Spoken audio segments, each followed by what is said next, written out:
Je m'appelle Isabelle Velasco, je suis socio-esthéticienne et kératothérapeute à Clermont-Ferrand. La socio-esthétique est une spécialisation de l'esthétique et j'ai voulu me former pour pouvoir avoir les compétences et travailler auprès de personnes fragilisées à un moment donné dans leur parcours de vie. La socio-esthétique fait partie des soins de support dans le milieu médical. Et donc on est là tout au long du parcours du soin, dans une prise en charge globale de la personne pour l'accompagner, bien sûr quand elle le désire, à traverser cette période au mieux.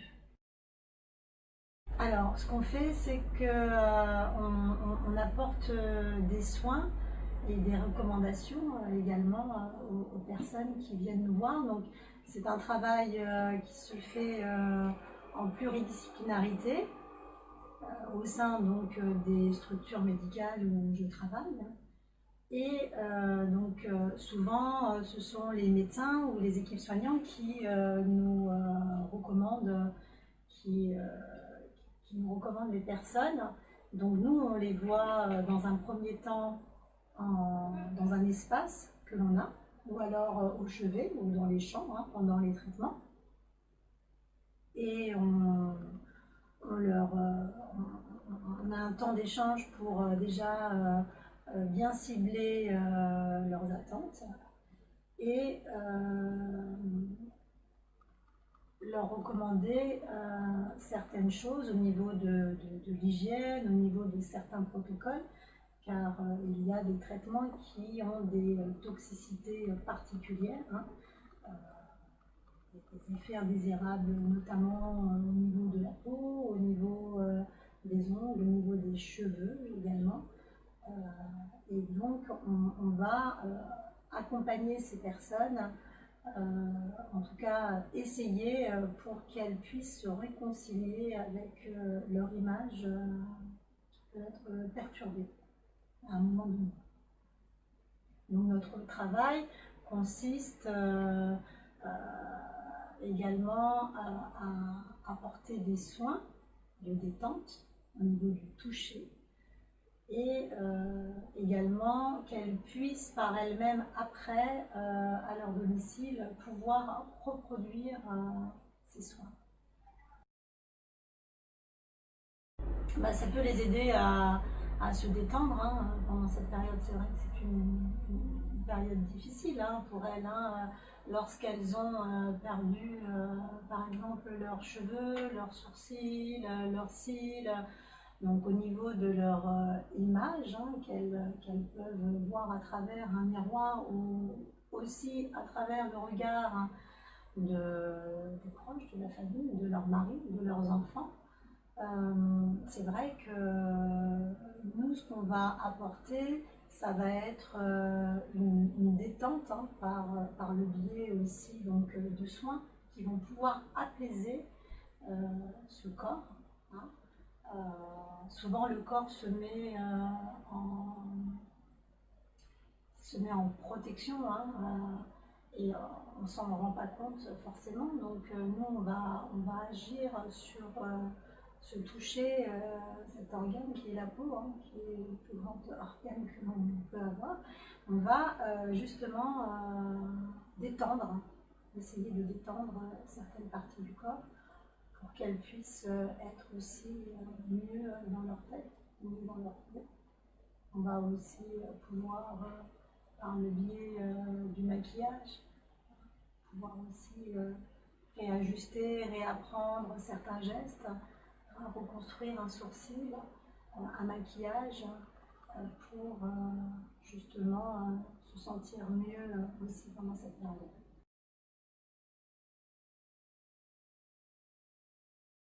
Non, on n'a pas du tout de travail avec les proches, si ce n'est qu'il y a pu avoir des événements qui ont été mis en place lors d'événements comme Octobre Rose, où on a mis des ateliers avec justement la participation de l'un des proches pour qu'il puisse aussi partager des moments avec ces personnes. Hein. Donc pouvoir reproduire voilà, des gestes de massage ou une pause de vernis, hein, parce que comme je vous disais tout à l'heure, dans certains protocoles, certaines chimios ont des toxicités qui induisent les ongles.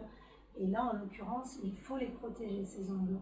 Donc le fait de faire participer aussi un proche, ça permet aussi d'avoir un temps à partager ensemble. Mais par rapport à notre activité quotidienne, non, pas dans notre quotidien. On prend vraiment en charge que les personnes en parcours de soins.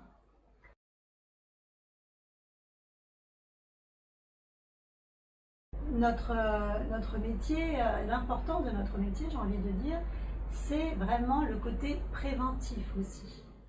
Nous, quand on peut voir les personnes en amont, au début de leur traitement, c'est que mieux.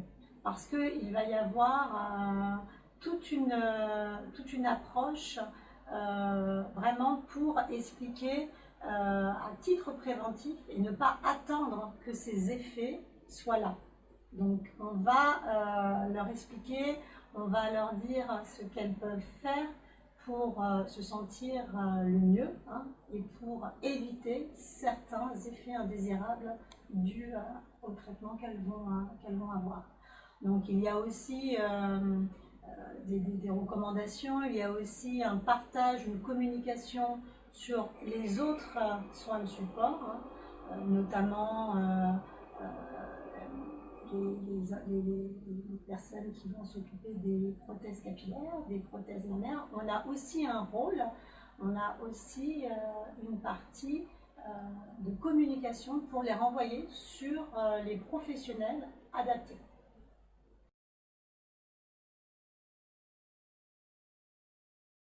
Effectivement, nous on a un rôle éducatif à ce niveau-là, on a un rôle de communication sur le reste des soins de support. Donc c'est vrai que le médecin va se concentrer sur le traitement, hein, lui ce qui lui importe, c'est le traitement, que ça marche. Après, il n'a peut-être pas le temps d'expliquer les soins de support, les choses qui vont pouvoir apporter un plus à cet accompagnement qui est très important. C'est vrai que ça peut paraître futile hein, pour certaines personnes, notre prise en charge, ce que l'on fait, mais quand vous avez une personne qui a perdu ses cheveux ou qui va les perdre et qui est complètement apeuré, hein, qui est complètement déboussolé, c'est quelque chose qui peut vraiment être très impactant. Nous sommes là pour justement apporter les informations, pouvoir discuter et orienter sur les professionnels adaptés.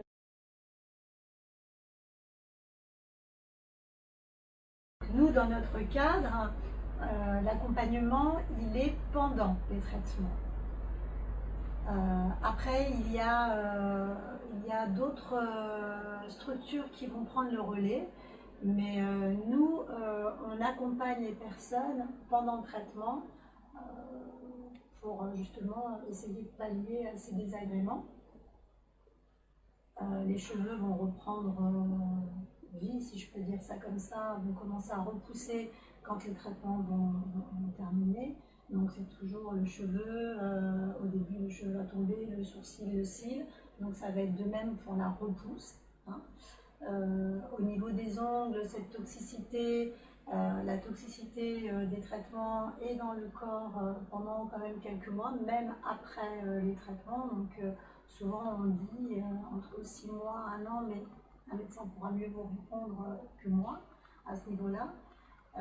Et donc après les traitements, on peut, nous en tant que socio-esthéticienne, continuer à les prendre en charge dans d'autres structures, hein, dans des espaces, vous avez des espaces libres par exemple, vous avez d'autres espaces, d'autres associations qui vont être là et prendre en charge les personnes dans cet accompagnement parce que souvent ce qui se passe c'est qu'elles ont été accompagnées tout au long de leur traitement, donc elles ont vu les médecins, les infirmières, elles ont vu certains soins de support qui avons été là pour les soutenir, hein, ça porte bien son nom, les soins de support, hein, le soutien. Et après, une fois que le traitement est terminé, on vous dit bon ben on se revoit dans 6 mois. Et les personnes peuvent à ce moment-là être encore anéanties et se sentir perdues. Donc c'est pour ça que certaines structures ont été mises en place pour complémenter, en tout cas pour prolonger ce soin, hein, et qu'elles puissent se sentir encore soutenues et non pas lâchées dans la nature. La kératopraxie, c'est une autre spécialisation de l'esthétique que j'ai rencontrée tout au long de mon parcours. J'en parle un petit peu, vraiment pas trop, mais c'est aussi donc, c'est une spécificité suite à voilà, la prise en charge que j'avais par rapport aux patients et aux toxicités que je pouvais voir. Je voulais approfondir justement et donner des réponses, pouvoir corriger au niveau de l'épiderme. Et donc ça, c'est des consultations privées que j'ai à Clermont, et qui consistent à corriger l'épiderme. Hein. Souvent, on est démuni hein, par des effets indésirables au niveau de la peau. Et donc, on ne trouve pas vraiment de réponse par l'esthéticienne ou par le dermatologue, parce que c'est entre les deux, en fin de compte. Donc, le dermatologue va te donner des produits chimiques, donc sur le coup, ça va aller, mais la restauration profonde, elle n'est pas travaillée.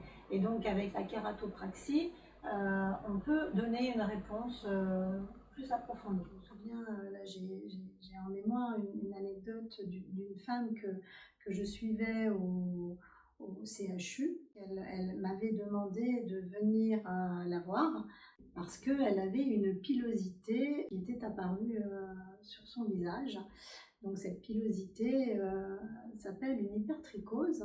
C'est un duvet qui va venir se placer au pourtour du visage.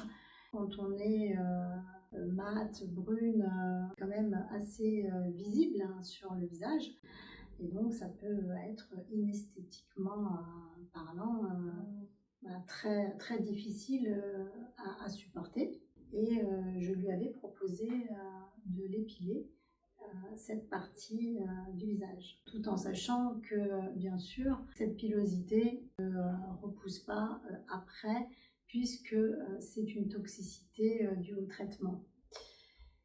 Et je me souviens qu'on avait fait des photos avant, et elle m'avait demandé de la prendre en photo après aussi. Et sa sœur était là, et je me souviens que sa sœur avait lâché des larmes quand sa sœur s'était regardée à travers le miroir. Et de la voir illuminée, de prendre vraiment, de voir sur son visage ce que le soin, le simple fait d'avoir passé du temps avec elle, de lui expliquer et de lui débarrasser de cette pilosité qui l'a gênée, hein, en l'occurrence. Son visage rayonnait et sa sœur avait versé des larmes de joie de voir sa sœur heureuse sur cet instant précis. Je me souviens que la semaine d'après, les infirmières du service étaient venues me voir et m'avaient dit que cette dame avait parlé, avait fait voir les photos avant, après, et que vraiment ça l'avait redonné une certaine confiance en elle. Et vraiment, elle s'était ouverte. Moi, je me souviens, quand j'avais été la voir dans la chambre, elle était complètement repliée sur elle-même. Et là, ça l'avait redonné une certaine confiance. C'est vrai que ces effets secondaires, à travers le miroir, hein, même à travers le regard des proches, hein, des maris, des enfants, sont quand même très difficiles. Et nous, nous sommes là pour justement essayer de pallier ces moments difficiles qu'elles peuvent passer.